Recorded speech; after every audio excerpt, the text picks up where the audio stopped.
Tonton video ini sampai selesai agar Anda tidak gagal paham.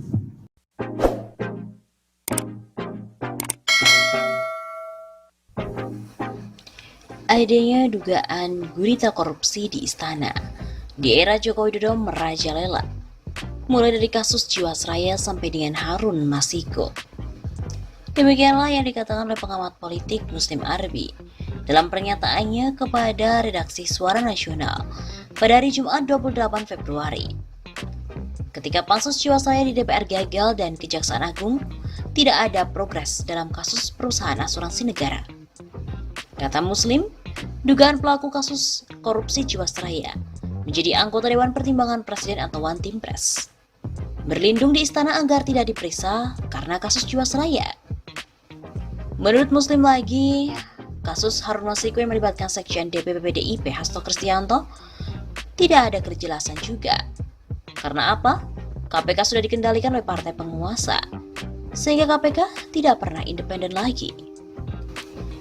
Seperti diketahui bahwa hal yang aneh terkait dengan kasus korupsi Jiwasraya. Mantan bos Jiwasraya ini dikabarkan pernah masuk ke istana. Mantan Sekretaris Kementerian BUMN Said Didu mengaku heran karena kondisi PT Asuransi Jiwasraya secara tiba-tiba mengumumkan tidak sanggup membayar polis nasabah produk JS Saving Plan yang mencapai 12,4 triliun rupiah. Bahkan ia menilai juga kerugian Jiwasraya diduga kuat karena adanya perampokan. Hal tersebut dikatakan dalam sebuah video berjudul MSD ungkap modus perampokan di Jiwasraya. Menurutnya dugaan tersebut mengarah pada Pilpres 2019. Sebab pada tahun 2018 tidak ada tsunami ekonomi yang membuat perusahaan asuransi ini merugi. Dan hal ini merupakan tempat pengambilan dana yang paling mudah, cepat, dan hitungan jam pun juga sudah mendapatkan. Begitu kata Said Didu. Tentang mega korupsi Jiwasraya dan juga korupsi anggota DPR pergantian antar waktu yang menyangkut Harun Masiku, di mana menyeret nama mantan Komisioner KPU Wahyu Setiawan, menuai komentar dari berbagai kalangan, termasuk dari anggota Komisi 3 DPR RI, fraksi Partai Demokrat, Beni Kaharman. Ia meyakini bahwa kasus Jiwasraya dan juga tersangka kasus dugaan suap Komisioner KPU Wahyu Setiawan, Harun Masiku, akan bertemu di satu titik nantinya. Kendati keberadaan Harun Masiku tidak jelas sampai dengan hari ini. Karena makin sesat, makin akan ketahuan jelas kemana ujung dari kasus Jiwasraya. Masiku dan Jiwasraya pasti akan ketemu di satu titik nantinya. Rakyat akan memonitor terus. Begitu kata Beni. Terkait dengan titik temu antara Harun Masiku dan juga kasus Jiwasraya, Beni pun enggan menjawab secara lugas terkait dengan titik temu yang dimaksud. Ia hanya mengatakan bahwa titik temu yang dimaksud adalah titik terang. Sementara itu, kedua kasus ini terus berkembang di tingkatan hukum. Dari kasus Jiwasraya, untuk informasi hari ini, Kejaksaan Agung telah menahan pemilik Hanson International Beni Cokro Saputro. Gugatan penundaan kewajiban pembayaran utang PKPU atas Beni Cokro pun juga muncul. Dalam sistem informasi penelusuran perkara Pengadilan Negeri Jakarta Pusat yang dikutip dari media elektronik pada 30 Januari 2020, gugatan PKPU dilayangkan oleh Arif Effendi. Gugatan PKPU itu ditujukan kepada Oki Irwiana Safitri beserta dengan Beni Cokro Saputro. Sedangkan untuk informasi perkembangan kasus Harun Masiku, penyidik KPK tertanggal 29 Januari telah memanggil Komisioner KPU Sumatera Selatan periode 2018-2023, Kelly Mariana. Kelly dipanggil sebagai saksi kasus suap terkait pergantian antar waktu anggota DPR Harun Masiku. KPK telah menetapkan 4 orang tersangka dalam kasus suap ini, yaitu Komisioner KPU Wahyu Setiawan, ex-caleg PDIP Harun Masiku, serta mantan anggota Bawaslu Agustiani Tio Ferdinand dan seorang pihak swasta bernama Saiful. Seperti diketahui bahwa kasus mega korupsi Jiwasraya menyangkut dugaan aliran dana Pilpres 2019. Munculnya kasus yang terjadi di perusahaan asuransi PT Jiwasraya merupakan kejadian yang sistematis atau kecerobohan para pihak manajemen dalam melakukan investasi yang menyebabkan kerugian sebesar 13,7 triliun rupiah. Masuknya Erick Thohir menjadi Menteri BUMN dengan konsep bersih-bersih BUMN akan menjadi batu sandungan dalam membongkar kasus gagal bayar, dan terdapat indikasi bahwa emiten yang sahamnya pernah dibeli Jiwasraya lebih dari 5% adalah PT Mahaka Media Terbuka atau ABA. Setelah muncul isu gagal bayar dari Jiwasraya, timbullah masalah saling menyalahkan bahwa Jiwasraya sudah rugi atau gagal bayar sejak pemerintahan sebelumnya. Menjadi kambing hitam pupus otomatis terbantahkan bila kita melihat laporan keuangan Jiwasraya sejak 2009 sampai dengan 2017 memperoleh laba. Kemudian masalah muncul pada tahun 2018 dan 2019, dan saat ini defisit lebih dari 30 triliun rupiah. Permasalahan yang menimpa PT Jiwasraya semakin melebar kemana-mana, dan baru-baru ini pun berembus kabar dana milik perusahaan plat merah digunakan untuk kampanye Presiden Joko Widodo dalam pemilihan presiden 2019 yang lalu. Ibarat pisau, masalah Jiwasraya pecah tahun 2018. Kalau dikaitkan dengan Pilpres, itulah yang menjadi pertanyaan dan perlu dilakukan investigasi khusus atau melakukan audit forensik sehingga jelas benang merah kemana aliran dana itu mengalir.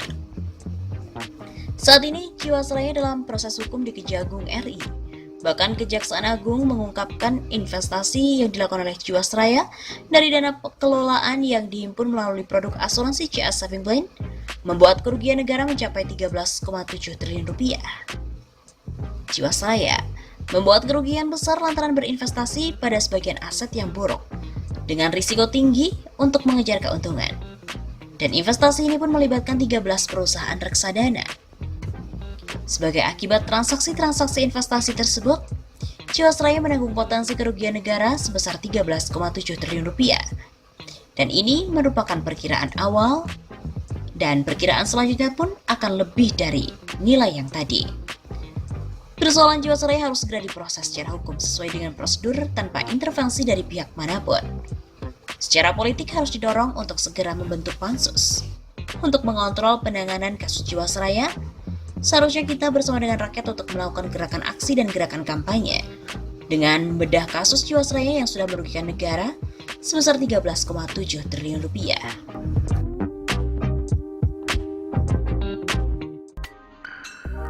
Dugaan penipuan 500 miliar rupiah, Bareskrim selidiki Mendak Agus Suparmanto. Penyidik Kepolisian Indonesia memastikan tengah menyelidiki kasus penipuan yang diduga telah melibatkan Menteri Perdagangan Agus Suparmanto.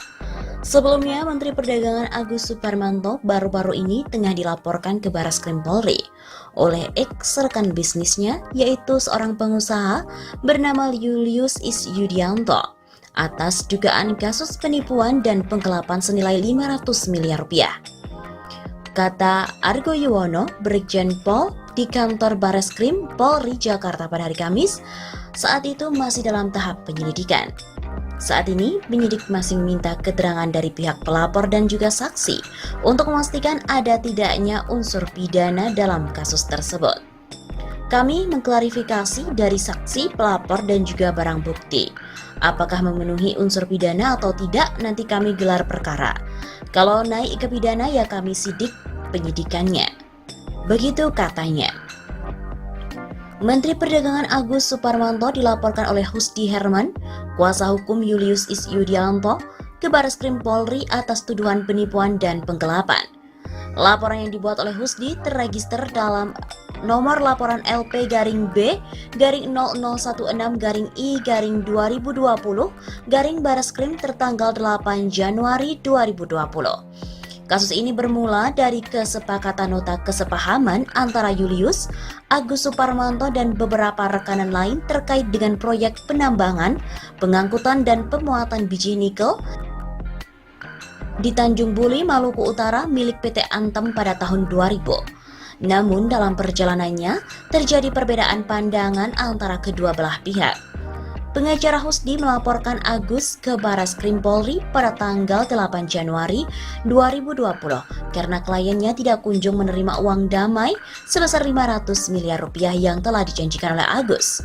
Uang 500 miliar tersebut akhirnya dengan kasus sengketa pembagian keuntungan antara Julius, Agus Suparmanto, dan beberapa rekanan lain yang terlibat proyek penambangan dan pengangkutan biji nikel milik PT Antam di Maluku Utara. Kasus ini sendiri pernah dilaporkan ke Mabes Polri pada tahun 2014 silam.